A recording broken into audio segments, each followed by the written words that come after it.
à l'église CCH et si c'est la première fois que vous venez nous visiter ou peut-être c'est la première fois que vous nous écoutez par les réseaux sociaux, soyez bienvenus à notre belle église. Si tu es nouveau, juste te dire qu'à la sortie, il y a un espace qui s'appelle l'espace Bienvenue. Tu as des questions, tu veux juste connecter avec nous, ça va nous faire un plaisir de connecter avec toi, d'échanger. Il y a une équipe qui va être là avec toi. Donc, n'hésite pas. Si vous avez des questions, peu importe, même ceux qui viennent, ça fait longtemps que vous êtes à l'église, à l'espace Bienvenue, vous avez des questions et tout, on est là pour vous accueillir. Une autre annonce, si vous connaissez des gens ou peut-être vous avez l'intention de vous marier, vous êtes un jeune couple ou vous connaissez un jeune couple ou vous êtes peut-être un couple qui veut se marier, il y aura des cours de préparation au mariage qui aura lieu le 28 février, plutôt le 18 février et le 18 mars à 9h, ce sont samedi. Donc, vous pouvez vous inscrire. Donc, prenez le temps. Si vous connaissez des gens, des jeunes, peut-être à leur église, ou qui voudraient avoir une sorte de cours de préparation au mariage, prenez l'information qui est à l'écran et contactez à l'adresse courriel afin que vous puissiez avoir plus d'informations. Est-ce que vous allez bien? Yes. Oui, je vais bien. Je vais bien. À un moment donné, je me disais, où est la neige? Maintenant, il y a trop de neige. Il y a trop de neige. Et je ne sais pas si c'est la même chose pour vous. À Laval, on dirait qu'il ne passait pas déneigé. On se posait des questions. Mais là, il déneige un peu plus. Sur ce, on peut se disposer de notre cœur. Aujourd'hui, on a notre pasteur Laurent et on continue avec notre thématique où ce que nous sommes présentement. Donc, est-ce qu'on peut accueillir pasteur Laurent? On est dans la série « Quand Dieu nous rencontre », là où Dieu se laisse trouver. Plusieurs choses que Dieu a mises sur mon cœur et je vous dis sincèrement, je vais faire perdurer un petit peu cette série parce que je suis continuellement touché, je continue à être touché. Il y a des choses que je vois aujourd'hui que je voyais déjà un peu avant, mais pas autant qu'aujourd'hui. Et souvent, ça va aussi avec l'expérience de vie. Ça va aussi avec l'expérience même de la foi chrétienne. À force d'expérimenter un peu la foi, on comprend davantage où est-ce que se situe un peu plus le cœur de Dieu. Combien ici ont déjà expérimenté un peu une progression au niveau du chemin de la foi?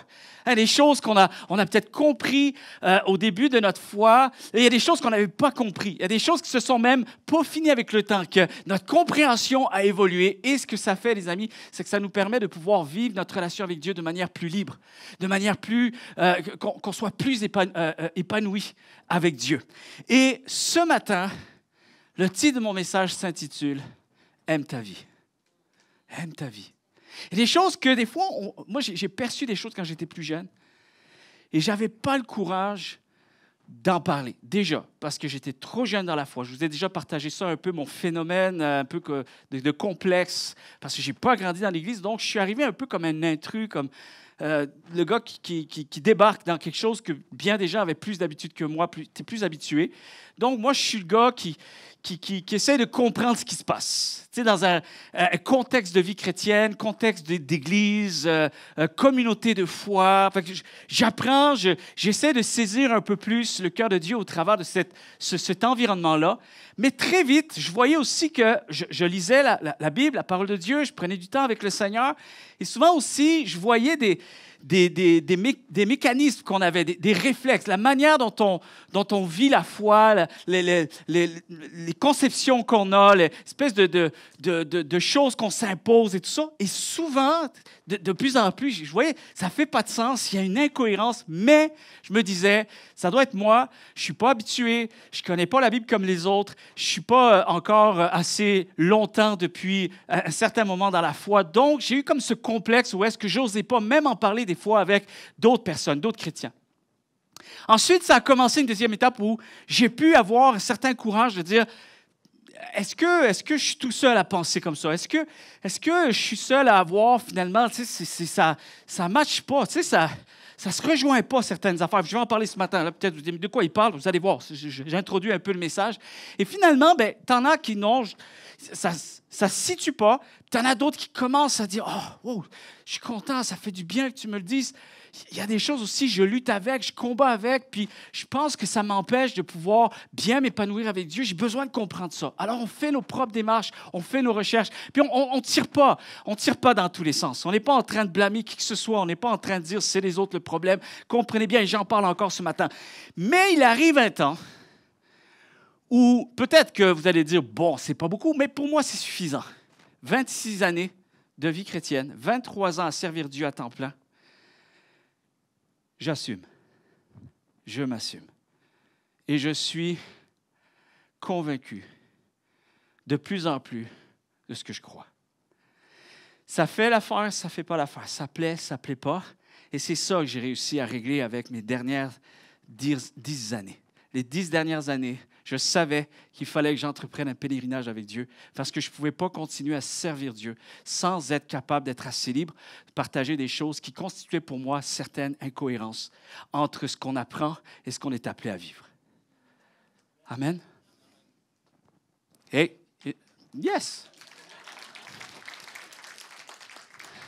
Alors, ce n'est pas la personne qui était attitrée, mais merci. Merci. Je vais vous montrer quelque chose. Je sais que ce n'est pas évident.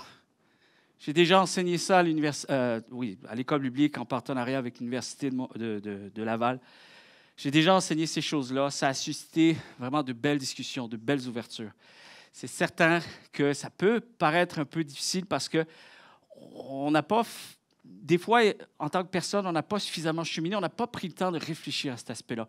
Mais je veux vous amener une vérité qui, selon moi, est une vérité absolument spirituelle. Elle n'est pas, malheureusement, elle n'est pas vue, pas assez vue comme étant spirituelle. Et je considère que c'est un absolu spirituel, ce que je vais partager ce matin.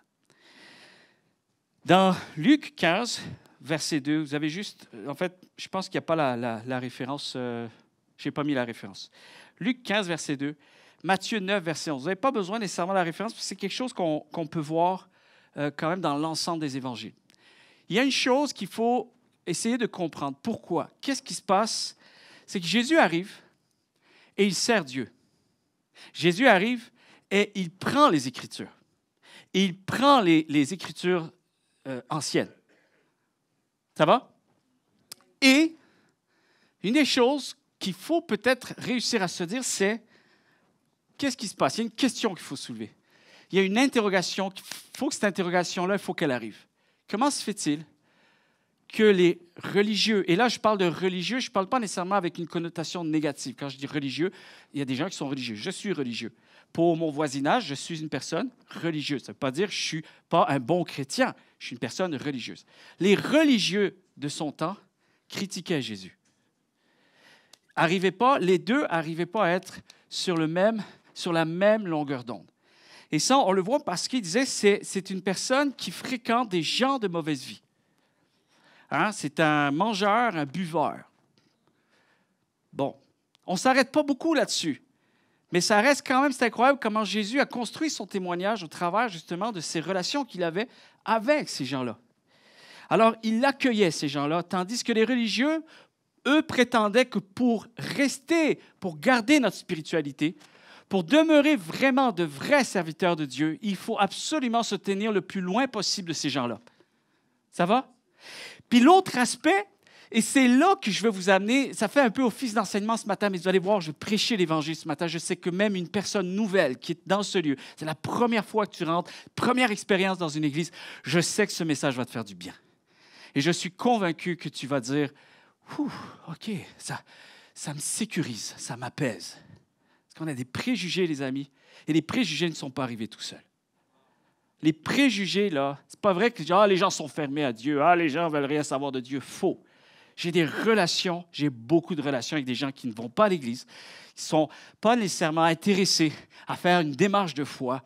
Et je vous dis sincèrement, il m'est parfois plus facile, je dirais un autre terme, pas facile, mais plaisant. Il m'est plus plaisant de parler des choses de Dieu avec ces gens-là que parfois même avec un entourage chrétien.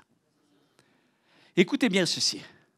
C'est que non seulement les religieux disaient non, ce gars-là, là, on ne l'aime pas, il était critiqué, on le laisse de côté, tout le monde le méprisait et on sait que c'est les religieux qui vont faire en sorte qu'à un moment donné, on va enclencher un processus, il faut le mettre à mort, il faut arrêter ce gars-là.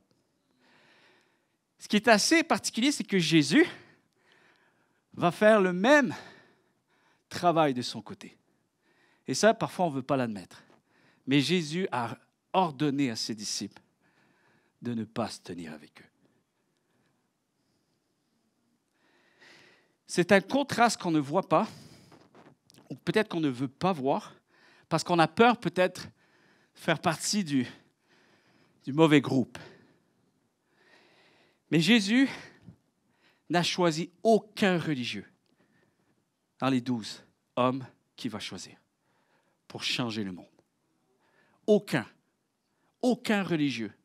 Plus que ça, à un moment donné, Jésus s'inquiète parce qu'il voit ses disciples fréquenter les religieux, jaser avec eux, et un peu plus tard, il va leur dire, « Hey, tu sais quoi? Méfiez-vous de l'enseignement des religieux. » Et eux, ils ne comprennent pas. Ils ne comprennent pas. Ils disent, « Qu'est-ce qu'on a fait? Ah, c'est à cause de la nourriture.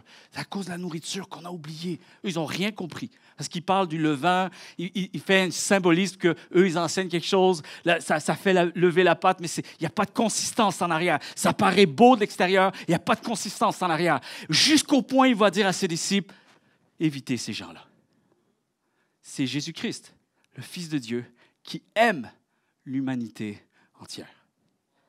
Écoutez bien ceci. Gandhi a dit un jour ceci. La vie est un mystère. Ici, on pourrait dire une aventure. Ça a été traduit, tout ça, mais un mystère, une aventure à vivre et non pas un problème à résoudre. Je ne sais pas si elle est célèbre, cette citation. Peut-être c'est la première fois que vous l'entendez. Je veux vous expliquer un peu qu'est-ce que ça veut dire. Je comprends très, très bien. Moi, je trouve ça riche, je trouve ça profond. Et en même temps, je peux utiliser ce matin cette citation pour expliquer qu'est-ce que Jésus voulait dire. On est là? C'est important. Aime ta vie, OK? On reste toujours dans le thème. Restez avec moi, c'est super important. Le problème, chers amis, souvent, c'est que j'ai vu trop souvent, et j'ai été cette personne-là, et je lutte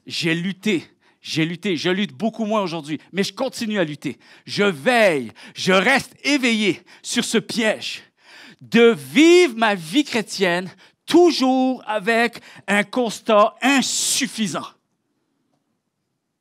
De vivre ma vie chrétienne et toujours me dire, il me manque encore quelque chose.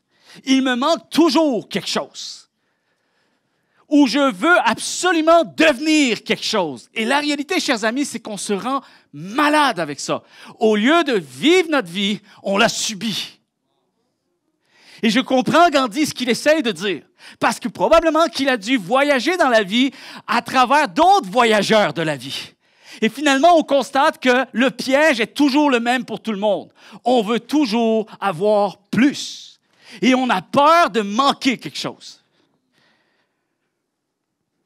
Et je crois que les religieux, c'était ça qui imposait aux gens. Tu n'es pas assez, il faut que tu deviennes plus. Il te manque quelque chose. Ce n'est pas suffisant. Et parfois même, ils imposaient des choses, et c'est là que Jésus leur reproche. Vous imposez des choses, vous enseignez aux autres ce que vous ne vous enseignez pas vous-même.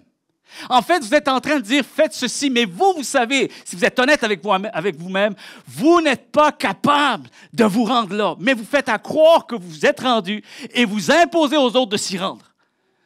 Et ça, c'est de l'hypocrisie que Dieu ne peut pas accepter. Il n'y a aucune liberté là-dedans. Oui, on peut dire amen à ça. Vous savez, les religieux, pourquoi Jésus disait à ses disciples, méfiez-vous, évitez ces gens-là. Surtout, évitez, peut-être pas les gens, mais évitez les enseignements. Parce qu'à trop vouloir absolument quelque chose, on finit par perdre encore plus. Vouloir être parfait, vouloir être plus utile. Des fois, on se rend malade avec ça. Mais on ne réalise pas, on n'arrive pas à voir à quel point Dieu a fait déjà des belles choses dans notre vie. On n'est pas capable d'apprécier ce que Dieu a fait. On méprise presque ça parce qu'on pense qu'on va être plus heureux si on avait plus, tout le temps, continuellement. Vouloir être parfait, vouloir être plus utile, vouloir faire une différence à tout prix. Vouloir être le sauveur du monde. Vouloir réussir à tout prix, vouloir aider. Parfois, tu veux aider, mais parfois, tu imposes ton aide. Et tu casses quelque chose. Tu casses quelque chose chez les autres. Tu casses quelque chose en toi. Tu ne permets pas à Dieu de pouvoir faire le travail à son rythme. D'une manière, tu vas être en mesure de pouvoir apprécier, bénéficier ce que Dieu fait et profiter des fruits que Dieu veut amener en son temps. Vouloir aider, vouloir guérir, vouloir sauver, vouloir que ça change, vouloir plus. Et le problème, c'est qu'on méprise ce qui est moins, on méprise ce qui est taché, on méprise on considère qu'il y a des défauts. On méprise quand il n'y a pas suffisamment d'action, pas suffisamment de fruits, pas suffisamment de mouvement. On méprise. Et plutôt que ce soit un plaisir à vivre la foi, c'est devenu un problème à résoudre. Et je refuse, chers amis, d'honorer Jésus-Christ de cette manière-là. Je refuse.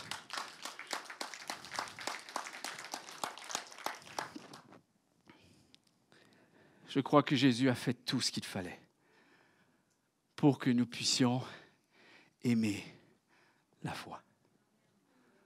Amen. Aimer la foi.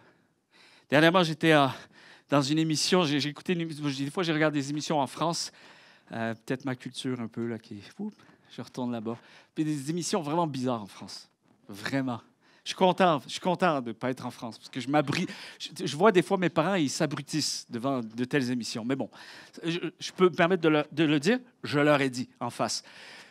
Mais bon, des fois, c'est bizarre. Tu sais, t'es un peu fatigué, tout ça, puis t'écoutes des bêtises, mais t'aimes écouter les bêtises. Enfin, bon, bref. Et là, c'était une émission, c'était un grand débat. Il y avait des politiciens, il y avait des chroniqueurs, il y avait des artistes, enfin, toutes sortes de personnes influentes. Puis c'était des gros sujets de société, gros sujets d'actualité qui devaient être partagés. Et là, il y avait, alors à toutes les fois qu'il y avait ce genre d'émission-là, il y a quelqu'un qui est comme un buzzer. Tu sais, un piton là, qu'ils peuvent appuyer quand ça ne fait pas son affaire. C'est comme un peu le roi de l'émission. Alors, puis là, ça devient finalement pas très sérieux parce que c'est une émission de divertissement, donc ça part dans tous les sens. Mais tu as quand même des gens qui sont là pour parler sérieusement. Et là, la personne, elle dit, c'est ton émission. Si tu n'es pas à l'aise avec ce que tu entends, tu buzzes. Et la personne doit se taire. Si elle continue, tu buzzes encore. Et à un moment donné, tellement que la personne doit sortir. Elle est éliminée. Elle ne peut plus rester dans le débat de l'émission. Et le gars... Bon, il est connu un peu pour ça. Je dis, bah, je ne parle pas de nom et tout ça, là, parce que peut-être il y a des gens qui sont fans et tout ça. Tu ne veux pas créer polémique. Mais le gars, lui, là, tu sais, orgueilleux. Il a une opinion et tu vois qu'il y a de la misère avec des gens qui pensent différent de lui. Et là, ça part. Et ça a été l'émission record de buzz. Des fois, il faisait... Puis presque à briser le buzzer. Presque à briser. Et là, je regarde ça. Et en fait, ce gars-là dit, non, pas beau. Non, c'est pas bien ce que tu dis. C'est pas en lien avec ce que je pense. Et là, il dit, non, c'est pas bien dit. C'est bon ce que tu dis, mais c'est pas bien dit. Tu as fini. Et là, il dit, non, ça, j'ai pas envie de l'entendre. Et là, il dit, non, pas le temps, on n'a pas le temps. Et puis là, il ne voulait pas le sujet. Non, pas le temps, on n'a pas le temps. Regarde-le. Non, j'aime pas. Toi, j'aime pas la face. Et à la fin de l'émission, aucun dialogue. Aucun dialogue. Tellement que l'animateur est obligé d'intervenir et de dire, OK, ça suffit, c'est toi qui vas sortir. Et tu nous as pourri l'ambiance. Pourri l'ambiance. J'ai regardé ça. Puis des fois, ça me donne un peu cette impression-là. Je dis, Seigneur, j'espère que je ne suis pas quelqu'un qui subit tous les échanges de la vie. J'espère que je ne suis pas quelqu'un qui se prend la tête avec tout. Et que j'apprenne à accueillir ce genre de phénomène. Vous savez, des fois, certains chrétiens, tu passes du temps avec, puis ça donne vraiment l'impression qu'ils ont grandi dans du jus de citron. Sérieusement. D'ailleurs, j'ai des petites photos pour vous. Ça ressemble à ça, à un chrétien avec mariné dans le jus de citron. Regardez ça. Extraordinaire. Regardez ces faces-là. Ça va? Ça se promène, ça te fatigue, hein?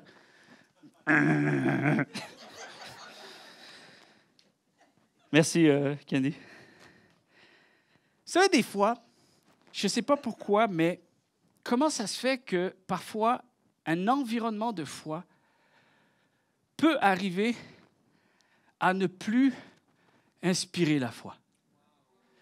Comment est-ce possible? Parce que qu'on ait un sentiment, on peut se poser la question à savoir, c'est-tu moi qui pense tout croche? Est-ce que c'est moi qui crée le problème? OK? Mais quand ça fait des années et que finalement, tu n'es pas tout seul à penser comme ça et que ce sentiment, il est bien réel, finalement, c'est factuel. Tu vois qu'il y a des affaires que peut-être on pourrait se permettre de changer un petit peu les choses et je pense que ça permettrait à ce qu'on soit dans un environnement un petit peu plus accueillant. Même la façon dont on jase à propos de la foi.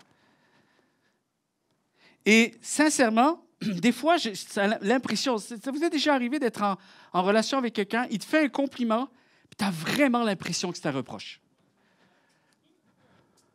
Ça vous est déjà arrivé, ça? Et en fait, il y a une des choses que j'ai dû lutter, c'est que je ne comprenais pas. Je dis, pourquoi, Seigneur, ça semble être si pénible d'être chrétien? Et je ne veux pas, chers amis, que mes enfants pensent qu'être chrétien, c'est pénible. S'ils pensent que c'est pénible, c'est probablement parce que je démontre une image que ça l'est. Et je crois que j'ai un rôle à jouer, j'ai une responsabilité dans tout ça. Parce que je sais que ce n'est pas Dieu qui crée ça. Parce que déjà sur terre, il mettait les choses claires. Et il a renversé la tendance. D'ailleurs, on parle tout le temps de Chosen, hein? La série. Il dit fatigant. Écoute-le d'abord, écoute la série. Mais sincèrement, qu'est-ce qui fait que cette série est en train de toucher le monde entier et même des incroyants? Qu'est-ce qui fait selon vous? Regardez l'image que cette série donne de Jésus-Christ. Regardez bien comme il faut. Et vous savez ce qu'il y a des gens qui m'ont dit? Ils m'ont dit, quand j'écoute cette série et quand je lis maintenant ma Bible, j'arrive à voir la même chose. Alors, à un moment donné, je crois qu'il faut que l'on saisisse qu'on a une responsabilité. Si on veut vraiment servir Jésus, c'est important de marcher dans ses traces. Et c'est important de refléter ce que lui a reflété. Et pourtant, il l'a fait. Il est venu sur terre. On a des détails de son histoire. On a même des histoires bien précises de comment il a réagi, comment il s'est comporté, comment il a aimé le monde entier. Chers amis, on a besoin de comprendre que ces traces-là, elles n'ont pas été là pour qu'elles disparaissent après, par la suite, pour laisser place à d'autres choses. Jésus est venu pour que nous puissions marcher sur le même chemin que lui. Le même chemin que lui. Le repos de Dieu. Il y en a ici qui aimeraient expérimenter le repos de Dieu, mais pas le repos où on fait juste s'arrêter. On prie.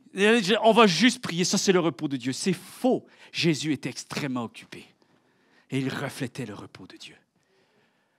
Les disciples étaient extrêmement occupés à la mission, à même souffrir, à tel point qu'au lieu de prier, vous savez, nous on prie tout le temps parce que ça ne va pas. Il faut prier parce qu'il manque quelque chose. Il faut prier parce que, Seigneur, je ne comprends pas ce que tu fais. Bref, on est toujours en train de se dire, il manque quelque chose de ça. Par contre, Paul et Silas, ils sont au pire d'une situation. Non, on ne va pas prier, on va louer Dieu. On va l'honorer, on va chanter, on va déployer de la joie. Donc, le repos de Dieu n'a rien à voir parfois avec les circonstances. Le repos de Dieu, c'est une relation profonde que l'on parvient à vivre avec Dieu parce qu'on comprend son cœur et on comprend ce qu'il attend de nous. Un jour, j'ai un pasteur qui vient me voir et me dit, c'est fou pareil. Un moment donné, je dis à mon église, « Hey, les amis, priez pour moi, je m'en vais me reposer, je prends quelques jours de congé. » Puis je finis ma réunion, puis une madame qui vient me voir dit, « Pasteur, ouais, comme ça, vous reposez. » Ben oui. Puis là, elle dit, « Vous savez, monsieur, vous savez que Satan, lui, ne se repose jamais. » J'étais comme, man. J'ai dit, qu'est-ce que tu as répondu? Écoutez bien ce qu'il a répondu. Il dit, oui, je sais, et c'est pour ça que je ne voudrais pas lui ressembler.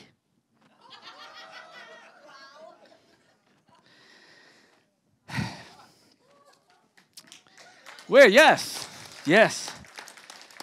J'ai un autre ami, il me dit, Amani, là, ma femme m'a fait un souper, tout ça. Bon, ça pourrait être aussi mon histoire. Ma femme m'a fait un souper, tout ça, on a organisé quelque chose, Et puis là, moi, j'étais tout content. Et puis ma femme m'a dit, t'es-tu content? Ah oui, je suis content, je suis vraiment content. OK, ben ça serait bien que tu le dises à ta face d'abord. Montre-nous que tu es content. Montre que ta foi, que d'avoir eu foi en Dieu est un plus et pas un moins. Montre que tu es plus heureux maintenant que tu es avec Jésus qu'avant quand tu ne l'étais pas. Montre que c'est bénéfique, c'est inspirant, ça donne envie de s'approcher de Jésus. Tu as une responsabilité, j'ai une responsabilité, nous avons une responsabilité. C'est super important. Premièrement, accueille le voyage. Je vais aller très, très vite. Premièrement, accueille le voyage. Jésus-Christ a enseigné les gens. Et vous savez comment il l'a fait? Des fois, on oublie ça. On pense que Jésus a commencé à servir Dieu tout jeune. Faux. Écoute bien. On a 3 ans où Jésus a été officiellement impacté de sa mission. D'accord? C'est certain que Jésus s'est préparé pour sa mission. Probablement qu'il a dû faire des choses. On n'a pas tout l'ensemble des histoires de ce qui a été avant les disciples, parce que c'est les disciples qui ont rapporté les histoires de ce qu'eux ont vu. Ça va? OK. Écoute bien ceci. Pratiquement tous les commentateurs sont unanimes là-dessus. Quand Jésus enseigne, chose qu'on oublie, c'est qu'il utilise des exemples de la vie toute simple, de la vie de tous les jours. Il va utiliser des exemples de famille, d'un père avec son fils. Il va utiliser des exemples de corps de métier. Et les corps de métier, il y en a plusieurs. Il va parler en exemple, il va prendre en exemple les vignerons. Qu'est-ce qu'ils font à travers le vignoble? Il va prendre en exemple les bergers. Il va prendre en exemple les fermiers. Il va prendre en exemple les agriculteurs, les pêcheurs, les entrepreneurs. Il va parler de la famille. Il va même parler du monde des affaires, puisqu'il va parler de l'argent, comment on gère l'argent, qu'est-ce que tu fais avec ce que je te donne. Il parle de tout ça. Il parle aussi des voyageurs. Il va parler même des histoires avec un certain voisinage, la personne qui lui manque du pain en pleine nuit. Alors, il connaît toute cette culture-là. Et tout ça n'est pas indifférent dans la tête des gens de l'époque. C'est des histoires qui sont très familières. Et nous, des fois, chers amis, on a idéalisé un peu l'espèce d'absolu. On pense pouvoir impacter notre monde autour tout en étant déconnecté d'eux. Et si tu prends le temps d'étudier la vie de Jésus-Christ, tu t'aperçois d'une chose, que Jésus s'intéressait aux gens. Et parce que tu t'intéresses aux gens, le moment où tu vas être prêt pour parler de ce qui est significatif pour toi, les gens vont t'écouter. Les gens vont t'accueillir. Et des fois, on veut que tout le travail se fasse vers les autres. On voudrait que ce soit eux qui nous accueillent le plus. On voudrait que ce soit eux qui nous comprennent le plus. Jésus n'a pas fonctionné comme ça. Jésus a accueilli le voyage de sa vie. Et à travers sa vie, il a impacté les gens autour de lui. Et ça, trop souvent, on l'oublie. Il était connu pour être l'ami des pécheurs. C'est pas rien, ça. C'est pas une mince affaire. Parce que des fois, on dit « Ah, les religieux ne voulaient pas se tenir avec les pécheurs. » Oui, mais les pécheurs non plus ne voulaient pas se tenir avec les religieux en passant. Et ça, je ne sais pas pourquoi. Ah non, mais eux, ils nous acceptent quand nous, on veut, mais nous, on ne les accepte pas quand eux, on veut. C'est faux. Il y avait 2 camps. Ceux qui se pensaient parfaits avec Dieu et ceux qui se pensaient pas assez parfaits avec Dieu. Le religieux, le pécheur. Maintenant, ce qu'on a besoin de saisir, c'est que Jésus a réussi à créer le pont. Et il n'a pas attendu que les pécheurs comprennent que Jésus avait le meilleur pour eux. Être l'ami des pécheurs, ça marche dans les 2 sens. Une amitié, ça marche dans les 2 sens. Ça veut dire que la personne s'est intéressée peut-être. Il y a une personne qui s'est intéressée pour la première fois à Jésus. Mais ce qui est sûr pour l'appeler ami, c'est-à-dire que Jésus a fait un retour aussi de s'intéresser à elle. Et parfois, peut-être que c'est Jésus qui s'est intéressé à la personne pour la première fois. Et du coup, un lien de confiance s'est créé et la personne a commencé à s'intéresser à lui. Et chose qui est assez extraordinaire, on ne sait pas si toutes les personnes qu'il a rencontrées se sont converties. Ce qui est sûr, c'est que les gens appréciaient être en sa présence. Lui avait le pouvoir de sauver des gens, pas nous. Mais une chose qu'on peut prendre de lui, c'est d'aimer les gens, de s'intéresser à eux et d'aller voir ce qui se passe et de prendre vraiment plaisir. Parce qu'ils sont autant aimés que nous ne le sommes devant Dieu. Ils ont autant de valeur que nous. Et parfois, je vous dirais même, c'est plus plaisant d'être avec eux. Je ne dirais pas plus. Jésus allait dans les mariages juste pour le plaisir d'être avec les gens et rendre honneur aux mariés. Jésus buvait. Et je pense qu'il aimait boire. Je pense qu'il devait s'arrêter là où il fallait s'arrêter. Mais je pense qu'il savait utiliser tous les éléments pour justement continuer à être au bon endroit avec les gens. Hein? Non? Du moins, réfléchissez à ça. Pensez-y, méditez. Prenez le temps de considérer.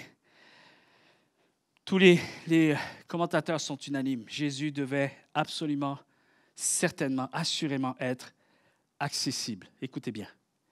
Aimable, intéressant, généreux, attentionné, relationnel, avec le sens du dialogue. Il était riche de savoir et il était désireux de savoir. Il y avait une simplicité qui faisait tomber les barrières, l'humilité et une capacité d'écoute. Et ça, les amis, quand je lisais ça à propos des spécialistes qui partagent comment on devrait voir, comment on peut imaginer la vie de Jésus, et on comprend maintenant pourquoi il y a plusieurs théologiens, je pense une centaine de théologiens qui se sont mis sur la série de Chosen. Ça c'est pas créé comme ça. Vous savez, il y a beaucoup d'études qui ont été faites, tout ça, pour finalement arriver à cette image que Jésus devait probablement avoir. Et je suis d'accord avec ça. Vous savez pourquoi? Parce que nous, après, en tant que chrétiens, la Bible nous dit que nous allons être remplis de l'Esprit Saint. Et la Bible nous dit, voici les fruits qui diront que l'Esprit Saint est en vous. Les fruits de l'Esprit, l'amour, la joie, la paix, la patience, la bonté, serviable. Et en passant, il n'y a pas que dans Galates chapitre 5 que ça parle des fruits de l'Esprit. Il y a 19 passages dans le Nouveau Testament qui dénotent à quoi on devrait ressembler si nous prétendons être remplis de l'Esprit Saint. Ça parle de générosité, ça parle d'être encourageant, ça parle de faire confiance dans les autres, ça parle de douceur, être aimable, être agréable, être affectionné, affectueux, du zèle envers l'autre, du don de soi, joyeux de les voir, de la bienveillance, être intéressé, et le dernier, celui-là, il frappe, être présent. Aucunement, tu ne peux être dans des attributs communicatifs de tout ce que je viens d'énumérer si tu refuses d'être présent avec eux. Rien ne se fera par courriel. Rien ne se fera par des ondes positives, par télépathie, par les dons spirituels. Oh, Seigneur, à quelque part, tu es assez grand pour les toucher. Oui, je serai grand en toi pour que tu ailles les toucher. Et comment on a été touchés, nous autres? Dites-moi. Oui, ça peut arriver. Ça peut arriver. Moi, j'ai un ami qui m'a expliqué. Un jour, un homme a voulu s'enlever la vie. Il s'est tiré une balle de fusil dans la mâchoire. Il s'est manqué. Il s'est réveillé à l'hôpital. Il était tout défiguré, la moitié du visage. Ils ont réussi à le sauver. Et suite à ça, il a cru qu'un Dieu existait. Il a donné sa vie au Seigneur. Amen. Oui, on peut dire amen, parce que c'est une vraie... Oui, attendez, oui. Bah, applaudissez, oui. Oui, allez-y. Je vous laisse applaudir. OK.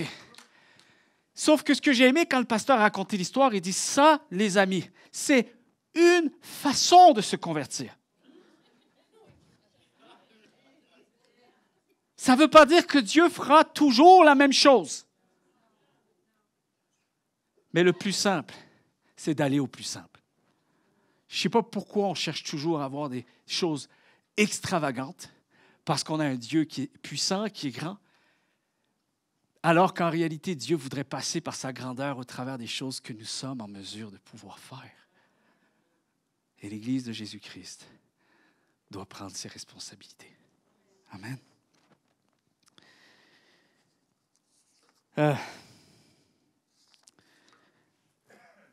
Chers amis, la deuxième chose que je veux vous partager, c'est cesse de cuisiner le malheur.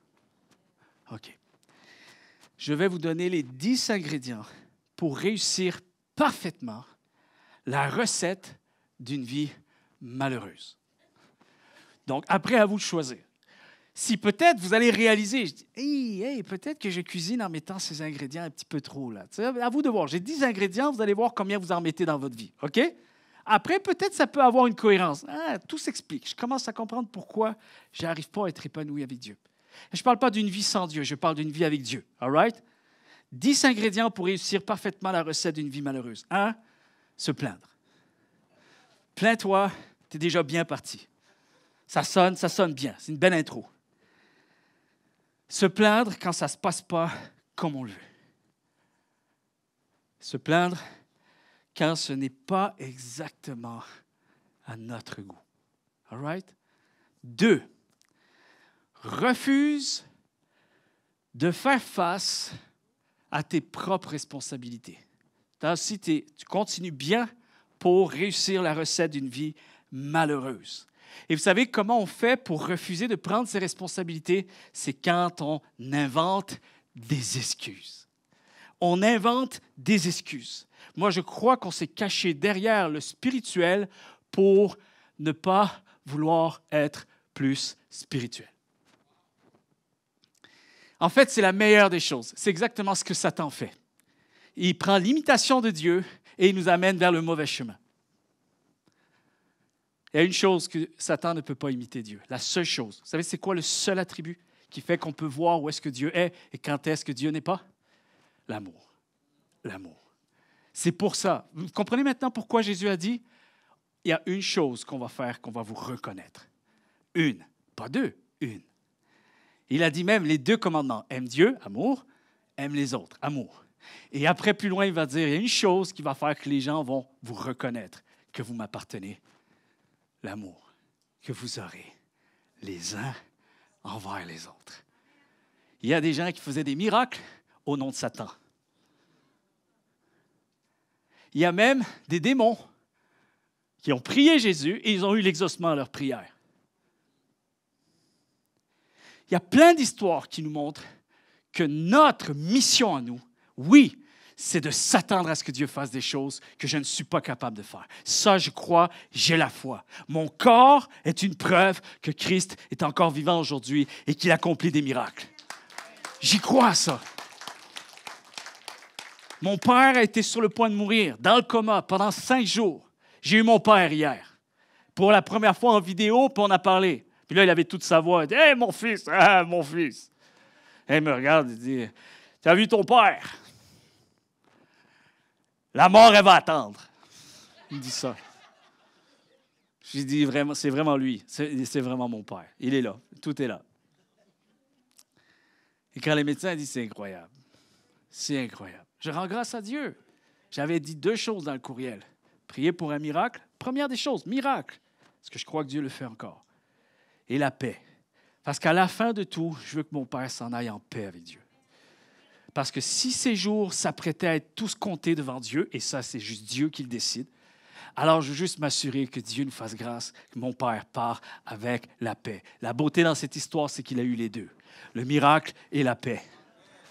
Le miracle, et maintenant il sait, il y a quelque chose à vivre avec plus de liberté, plus d'épanouissement, et même au niveau de la famille, quelque chose qui s'est créé. Dieu fait des miracles et il fait bien plus encore. Quelqu'un devrait dire Amen. Vous savez, le sens de responsabilité. Ma fille, ma petite fille, à Mané, elle a une mauvaise attitude. C'est l'attitude exécrable. Comportement incroyable. On est obligé de la punir, de lui donner une conséquence. Tu n'auras pas d'amis ce soir. Après l'école, tu n'auras pas d'amis. Et là, tout d'un coup, elle réalise, elle est dans tous ses états, nanana, et là, elle m'invente, Ah, elle commence à pleurer. Ah, j'ai mal à la tête, j'ai mal au ventre, j'ai mal à ciel. Tout des trucs extérieurs. Tout des trucs extérieurs. Alors qu'en réalité, son état d'âme, elle le doit à son caractère. All right? Là, comment tu te sens? Et moi, j'ai dit, non, tu n'as pas mal à la tête. Oui, tu n'es pas dans ma tête pour savoir, j'ai mal à la tête. Tu n'as pas mal à la tête, non. Moi, je sais que tu as mal à quelque part, mais pas à ta tête. J'ai mal au ventre d'abord. Non, tu n'as pas mal. Il faut te montrer un peu. Ça part dans tous les sens. Non, tu n'as pas mal au ventre. J'ai mal où d'abord? J'ai dit, tu as mal à ton caractère. Tu as mal à ton caractère. C'est ton caractère qui t'a amené là. Et je ne vais pas rentrer, je ne vais pas tomber dans le panneau. Tu dois changer ton caractère la prochaine fois. Et des fois, on est fort pour ça. C'est vrai? On manque de vivre des choses avec Dieu, puis on trouve le moyen de blâmer les autres. C'est la faute de mon pasteur, c'est la faute de mon Église. C'est la faute des chrétiens dans le monde entier. C'est la faute des chrétiens québécois. Ah, tout partout ailleurs, c'est magnifique, les Québécois. Je ne sais pas ce qui se passe avec nous, mais si tu veux, on doit subir les autres. Je vais m'arrêter là. Non, je vais me permettre de dire quelque chose. Moi, il y en a un qui m'a foudroyé à un moment donné. Alors, lui, il est fort. Victor Hugo. Lui, il aimait tellement pas l'Église, il aimait tellement pas le christianisme, il aimait tellement pas les chrétiens, que lui, à un moment donné, il a shooté quelque chose. Il a dit, dans 50 ans d'ici, le christianisme n'existera plus.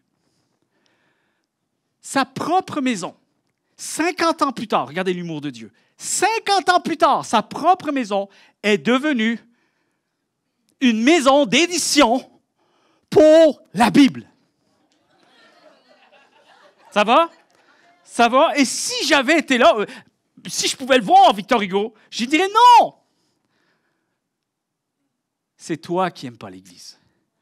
Ce n'est pas le monde entier qui n'aime pas l'Église. C'est toi qui n'aimes pas l'Église. C'est à toi de régler ta vision des choses par rapport au christianisme. Et des fois, c'est juste ça. J'aimerais dire à quelqu'un ce matin, tu ne seras jamais en paix si tu ignores tes problèmes. C'est tes problèmes. Et moi, j'ai mes problèmes. Vous avez vos problèmes. On essaie de s'entraider pour que nous réglions chacun dans notre propre vie nos problèmes. Parce que les problèmes seront toujours là si on les ignore. Mais les problèmes commencent à se régler quand on commence à y faire face. À y faire face. Et c'est important de reconnaître la présence d'un problème en tout premier lieu et d'identifier les mesures que nous avons à prendre. Un premier pas, un pas à la fois, progrès par progrès, chers amis, c'est possible de pouvoir changer. Amen. Troisième chose, se comparer aux autres. Alors, je veux dire quelque chose à quelqu'un ce matin. Vous n'êtes pas les autres et ils ne sont pas vous. Alors, plutôt que de vous sentir découragé par les choses que les autres ont et dont peut-être vous ne disposez pas, pensez plutôt à ce que la vie vous a donné de manière unique, spécifique et propre à vous. Aimez, je dis ça à quelqu'un ce matin, aime ce que Dieu fait en toi. Aime ce que Dieu fait en toi. Aime ce que Dieu fait avec toi. Et aime ce que Dieu fait à travers toi. Amen. C'est bon d'utiliser les autres, chers amis, mais comme source d'inspiration pour vos propres objectifs, pour ce que vous aspirez. Moi, je fais beaucoup ça depuis des années. Je suis inspiré par d'autres. Et vous savez comment je suis inspiré? Je suis béni parce que je crois que je peux l'avoir, parce que peut-être d'autres l'ont eu en faisant des choses que je peux faire, moi aussi. Alors, je me dis, je ne suis pas mieux qu'un autre et je ne suis pas plus bas qu'un autre. Alors, une des choses qu'il faut apprendre à faire, c'est tout simplement se rappeler que vous ne valez pas moins qu'eux. Amen. 4. Si tu veux être malheureux, soucie-toi continuellement du futur. Et moi, j'ai quelque chose à dire. Selon les scientifiques, selon l'histoire, selon la sociologie, on est certifié de quelque chose. Au moins 95% des choses pour lesquelles nous nous inquiétons ne se réaliseront jamais. Et c'est triste de le réaliser trop tard. Chers amis, la foi est là justement pour contrer la peur. Parce qu'on est fort pour se créer des scénarios qui ne paraîtront jamais sur grand écran. On est dans un cinéma ici. Toujours attendre et être obsédé par le futur, une pseudo-destination. On laisse passer malheureusement les opportunités extraordinaires qui sont tout près de nous. À force de vouloir toujours attendre qu'il y ait quelque chose de mieux, le fameux réveil qu'on attend depuis je ne sais pas combien de temps, alors que peut-être le réveil prend place là, à côté de nous, dans notre voisinage, notre famille, dans notre travail, nos cercles d'influence, dans nos études, chaque personne que l'on côtoie, qu'il y a une opportunité de développer une relation, c'est là que Dieu veut passer à travers nous. Quelqu'un devrait dire Amen. À travers nous. Et avec foi, tu gardes la foi. Le problème avec ça, chers amis, c'est que en tant que chrétiens, on nous a appris à absolument tout prédire, tout planifier, tout contrecarrer. On s'impose de tout savoir, de tout discerner, de tout réussir. Pourquoi? Parce qu'on a pensé que c'était ça, avoir la foi, l'absolu de la foi. 5. Laisse les problèmes et tes erreurs t'accabler. Ça, si tu veux être malheureux, fais ça. Laisse les problèmes et tes erreurs t'accabler. Et je veux dire à quelqu'un ce matin, apprends à vivre la bénédiction de risquer de faire des erreurs. Tu vas vivre mieux, plus léger. Parce que même en voulant faire parfait, tu finis par être imparfait. Rien n'est parfait.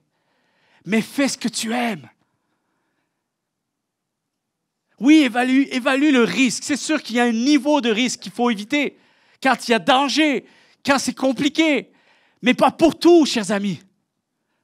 S'il te plaît, prends le risque de faire des erreurs. Parce que tout le monde fait des erreurs.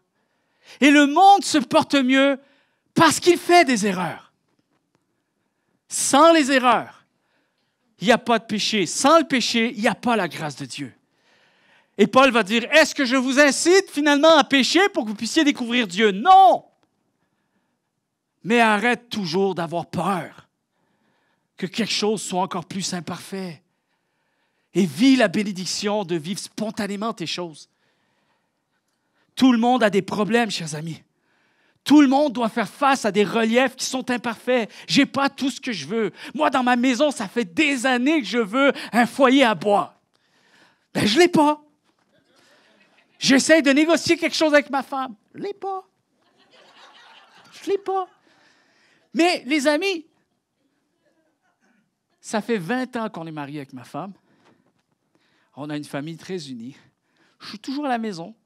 Je n'ai pas décidé de, hey, tu sais quoi, ne me donne pas mon foyer. M'en vais. Non. Qu'est-ce qu'on apprend à faire? J'apprends à vivre avec. Parce que souvent, on pense ce qui est nécessaire, ce n'est pas forcément nécessaire. On se crée des nécessités. Ce n'est pas nécessaire. Est-ce que c'est un vrai besoin? C'est un réel besoin. Est-ce que tu vas mourir si tu ne l'as pas? Qu'est-ce qui se passe si tu te trompes un peu? Qu'est-ce qui se passe si les gens voient que tu n'es pas aussi parfait que tu le prétends? Et so what? Qu'est-ce que ça fait? Qu'est-ce que ça fait, chers amis?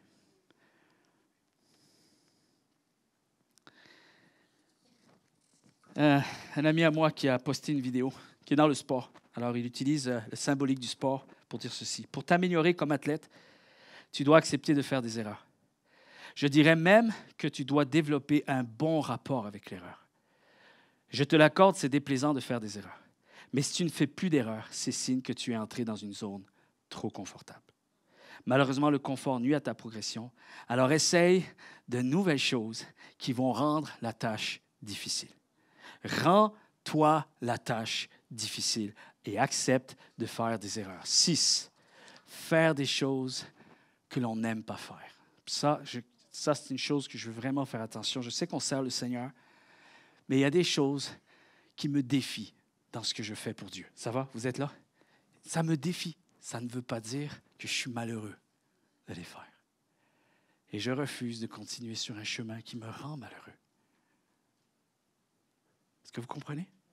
Il y a une différence. Faire des choses qu'on n'aime pas faire, qui ne fait pas de sens avec nous. Parce que d'autres le font, ça ne veut pas dire que ça va me rendre heureux, moi. Ça ne veut pas dire que je vais approcher les choses de la même façon. Ça ne veut pas dire que je vais approcher les gens de la même façon. Ça ne veut pas dire que je vais éduquer mes enfants exactement de la même façon. Ça ne veut pas dire que je vais faire mon travail exactement de la même façon. Je prêche à toutes les semaines des sujets qu'on entend depuis des années. Et bien des gens me disent, toi, tu amènes les choses différemment. Et j'aime amener tout simplement la manière dont je l'amène. Et je m'assume. Et je suis bien avec ça. Alors, transposez ça dans votre vie personnelle. Apprenez à développer des relations qui font du sens pour vous. Apprenez à développer des projets qui font du sens pour vous. N'allez pas dans un emploi juste parce que quelqu'un vous a dit « Ah, on paye bien ». Ce n'est pas parce que ça paye bien que tu vas être heureux de le faire. Fais quelque chose qui te rend heureux. Fais quelque chose que les gens, lorsqu'ils vont te voir, ils ne vont pas te prendre en pitié. Fais quelque chose qui te rend heureux. Et ne fais pas semblant d'aimer ça. Ne vous forcez pas parce que vous allez finir par vous décourager. Et vous savez quoi? Vous allez finir par décourager les autres. Vous allez blesser des gens. Parce qu'il y aura une incohérence. Il y aura quelque chose d'ambigu. 7. Restez dans les relations mauvaises. Si vous voulez être malheureux, restez dans les relations mauvaises. Et vous allez y arriver. Être chrétien ne veut pas dire que tu dois avoir des atomes crochus avec tout le monde. Ça va? Ma femme éduque les enfants d'une façon. Moi, je les éduque des fois d'une autre façon. Des fois, on est mieux de se parler avant. OK? Je n'ai pas été élevé de la même façon. All right? Alors, des fois, quand ils reviennent pour dire « Ah, il y a quelqu'un qui m'a embêté, puis il voulait me frapper et tout ça », ma femme, elle y va un peu plus avec, allez, je dirais une culture chrétienne. Moi, je vais aller chercher dans mes bagages avant d'être chrétien. OK? Bon, on essaie de trouver un juste milieu. OK? Bon, peut-être j'exagère des fois. Je ne dis pas que je dis à mes enfants, « Hey, ripostez, frappez le premier. » Bon, c'est vrai qu'une fois, je dis ça, « Regarde, t'as un problème, tu frappes le premier. » Bon, après ça, ma femme, oh, OK, écoutez pas papa, et il a peut-être bu un verre de trop. Bon, à ce moment-là, ce que j'aimerais vous dire, peut-être j'exagère, mais comprenez une chose. Ne faites pas n'importe quoi, n'acceptez pas n'importe quoi sous prétexte que vous êtes chrétien, s'il vous plaît. Battez-vous un peu pour ce que vous voulez. 8. Tu veux être malheureux? Essaye de changer les autres. Change-les. Vas-y. Parcours le monde, puis force les gens à changer. Alors qu'en réalité, la Bible nous apprend ceci. Nous ne pouvons pas changer personne. Nous n'avons pas ce pouvoir-là. On peut les inspirer, on peut les éduquer, on peut leur apprendre. On peut être là pour les accompagner, permettre qu'ils soient enseignés, qu'ils soient corrigés, qu'ils soient guidés, qu'ils soient accompagnés. On ne peut pas les changer. Par contre, on peut les aimer et on peut les aider. Mais c'est à eux de choisir de changer. Et je dis souvent cette citation de Billy Graham qui dit « Le travail du Saint-Esprit, c'est de convertir les gens. Mon travail à moi, c'est de les aimer. » Et de grâce surtout, inspirez les gens. Vous savez, vous allez rendre service aux gens en les inspirant par quelque chose qui vous inspire, vous, en premier. C'est la loi de base. Tu ne peux pas être inspirant si tu n'es pas inspiré. Vous êtes là? Tu ne peux pas sauver les nations si tu n'as même pas commencé avec ta propre maison. À quoi sert de changer le monde si tu n'es pas en mesure de pouvoir sauver ton âme? 9. Essayez de faire trop plaisir aux autres. On est fort pour ça, les chrétiens, les amis, hein? Au point d'être à leur merci parfois. Au point de laisser les gens nous abuser et nous rendre malheureux. De leur plaire à tout prix. J'aimerais vous dire quelque chose. Ça va être dur, peut-être c'est choquant. Je vais le dire. Je prends encore quelques minutes. Je sais que j'ai dépassé un peu le temps. Mais écoute bien ceci. Vous ne m'appartenez pas. Vous êtes d'accord avec ça? Je n'ai pas entendu mes applaudissants. Yes. Et si je travaille au point que je parviens à faire en sorte que vous vous sentiez libre de vivre votre foi et que je sois celui qui peut-être peut vous aider, vous inspirer, vous accompagner, peut-être ensemble, on se montre un peu mutuellement comment on peut marcher mieux avec Dieu? Comment on peut avoir une meilleure influence pour les autres? Si je parviens à faire ça, je me fais un cadeau aussi. Vous savez pourquoi? Parce que autant que je peux dire ce matin, vous ne m'appartenez pas. Alors faites en sorte que je ne vous appartienne pas. C'est plus facile pour vous, c'est plus facile pour moi. Ça va être plus plaisant pour vous, c'est plus plaisant pour moi. Et vous savez quoi? Parce qu'on va être libre et on va vivre les choses avec nos propres choix. C'est moi qui choisis d'être là. C'est moi qui crois à cette direction aussi. Alors Dieu va venir et il va se manifester au milieu de nous. Travaillez à votre foi et n'essayez pas de dépendre de la mienne. N'essayez pas de dépendre d'aucune personne. Ne basez pas votre bonheur sur ce que les autres peuvent faire pour vous. Et si vous vous souvenez bien, le premier message, un des premiers messages que j'ai prêché à CCH il y a 3 ans en arrière, plus de 3 ans maintenant, je vous avais dit ceci. J'ai étudié en théologie, je n'ai pas étudié en comptabilité. Je n'ai pas étudié en rapport matrimonial. Là-dessus, j'ai des chemins à faire. Je n'ai pas étudié en grande gestion. Je n'ai pas tous les diplômes. Un pasteur n'a pas tous les diplômes. Par contre, si quelqu'un cherche à comprendre un petit peu plus le cœur de Dieu, je crois que je peux être en mesure de pouvoir l'aider, dans la mesure où cette personne décide de faire les choix qu'elle a à faire. Maintenant, vous vous souvenez bien, je vous avais dit ceci. Attention, je vais vous blesser. Je vais vous décevoir parce que je ne suis qu'un homme. Et ce qui m'a fait du bien par la suite, j'ai dit, et je sais que vous allez me blesser, et je sais que vous allez me décevoir. Vous vous souvenez de ça? Tout le monde avait applaudi, je me souviens. Puis je dis, c'est la lune de miel, c'est pour ça. Et maintenant, il faut continuer à accueillir le voyage qui vient avec. Tous et chacun, j'aimerais vous dire, attention, j'ai mes humeurs. Attention, j'ai mes défauts moi aussi. Attention, j'ai mes limites. Et ma femme me connaît bien, mes enfants me connaissent bien. Les gens qui me connaissent de proche savent que mes limites, je les respecte. Et j'espère que vous apprenez à faire de même. Parce que moi, c'est plus plaisant de travailler avec des gens qui connaissent leurs imperfections, qui connaissent leurs limites et qui travaillent eux-mêmes à leur foi. Amen. Si les applaudissants pouvaient se lancer un peu. Mon pasteur me disait souvent, ceci, je demandais aux musiciens de bien vouloir me rejoindre. Mon pasteur me disait ceci. Ça serait le fun que tout le monde m'aime, mais ce n'est pas nécessaire. C'est vrai que ce serait le fun, mais j'avance quand même. Et parfois, on est déçu, et je n'enlèverai rien à Dieu. Parfois, je n'ai pas les conditions les plus optimales. Je n'enlèverai rien à Dieu. Je ne permettrai pas à des éléments aussi extérieurs redéfinir ma foi. Ma foi doit demeurer invariable, parce que celui en qui je crois demeure invariable. Amen. Demeure invariable. Les amis aussi disent, si je termine, se rendre malade avec les résultats. Se rendre malade avec les symboles de réussite. Se rendre malade avec ce que les autres vont dire de ce qui est produit dans notre vie. Je vous encourage à prendre une photo de tout ça, s'il vous plaît. Prenez le temps de méditer, prenez le temps de réfléchir à ces vérités. Ce sont des vérités que vous pouvez retrouver dans les Saintes Écritures, incroyablement. Je dis souvent, Seigneur, j'ai planté.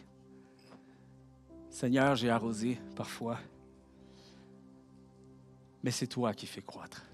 Laissez la diapo encore quelques instants. Je vois des gens qui prennent leur cellulaire. Je le répète, voici une de mes prières souvent qui me fait du bien à juste considérer, je ne suis qu'un homme aussi.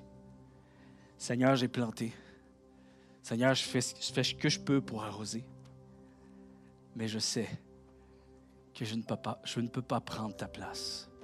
Tu es le seul qui peut faire croître. Et je relâche cette pression qui n'est pas la mienne. Parce que ça, c'est un fardeau que je ne peux pas porter. Si j'essaie de porter ce fardeau-là, je suis assuré d'une chose, de bien finir ma recette pour une vie malheureuse. Et cette spirale qui est sans fin. Excusez-moi du terme, chers amis, au risque de vous choquer ce matin. J'ai mon pasteur, je termine avec ça, mon pasteur, à Mané, on discute. Je n'ai pas trop compris sur le coup. Et j'ai compris avec le temps. Vous savez, des fois, on a des gens qui nous enseignent et je sais, peut-être ce message va parvenir à des oreilles. Je m'assume. Il y a des gens que j'ai dû quitter. J'ai dû me détacher. Parce que j'ai compris que le temps où ces gens pouvaient m'apporter quelque chose de bon avait fini. Parce que ce n'est pas ces gens qui étaient dans l'erreur, c'est moi qui n'étais plus capable de pouvoir bien gérer où je me situe. J'essayais trop de ressembler à ces gens-là et je me rendais compte que c'était un manteau qui ne m'allait pas.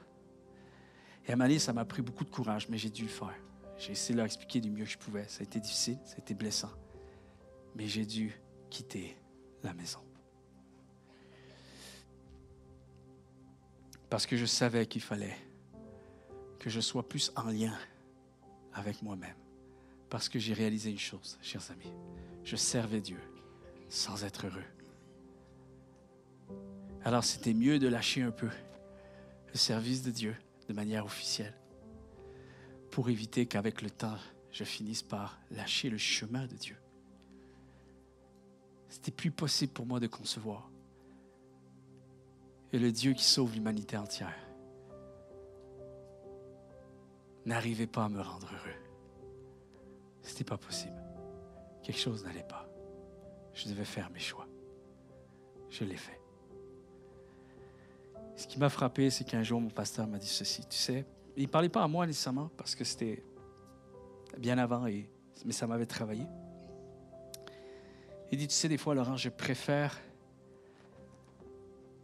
passer un temps avec un pécheur qui assume avec fierté dans les trains que de m'entretenir avec un chrétien qui n'est jamais content de l'être. C'était choquant d'entendre ça. C'est presque donner plus d'honneur à celui qui est perverti. Et j'ai dit, je ne comprends pas.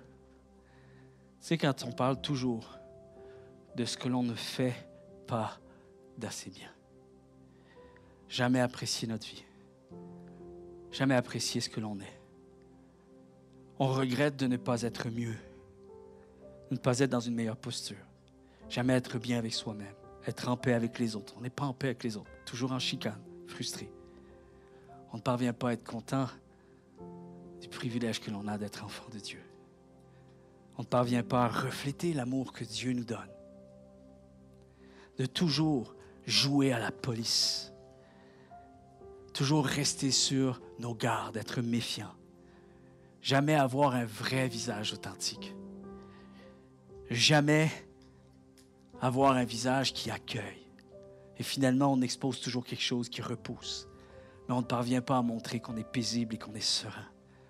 Des fois, on essaie de le faire, mais on sait au-dedans que ce n'est pas la réalité. Et chers amis, il faut apprendre à vivre dans la liberté plutôt que d'être toujours dans les interdits. Je suis revenu dans le ministère quelques mois plus tard. Et je sais que j'étais un autre homme. Et que j'ai promis à Dieu. Peut-être que je ne trouve pas beaucoup de gens qui sont prêts à admettre ce que je dis, ce que je crois. Mais s'il faut que je sois seul, je préfère être seul et être bien avec ma foi que d'être accompagné et faire semblant que tout aille bien.